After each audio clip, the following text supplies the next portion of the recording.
magic and miracles were interchangeable in the biblical times. In ancient cultures, it was called thaumaturgy, and that basically is a magic miracle. So they were interchangeable. One person would call it miracle, but it's the same thing as magic, because one example I can give you that Jesus performed a magic miracle was when he took spit, bodily fluid, the earth, made a compound, and placed it on the blind gentleman's eyes and incited an incantation that will be classified as a miracle or either magic, both.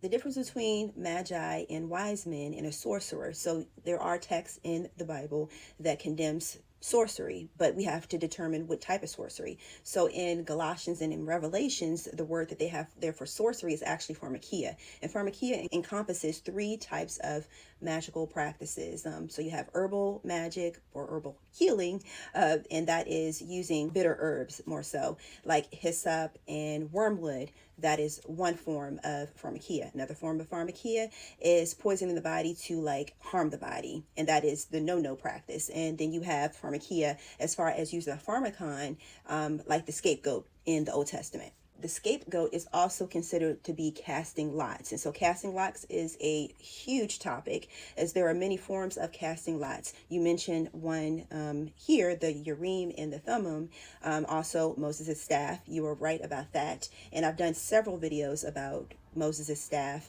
And the Ark of the Covenant, and I've done another video on my other channel, FD 1111 Ministries, about the Ark of the Covenant. It was a compilation of different theories about the Ark of the Covenant. Typically, the practices that were condemned in the Bible were practices that required a human sacrifice, although we do see instances where human sacrifice was permissible. Abraham, although he didn't fully go through with it. But another example that I'm going to have in my upcoming book, The Sacred Grail, pre-order now, is about a sacrifice of a young female virgin.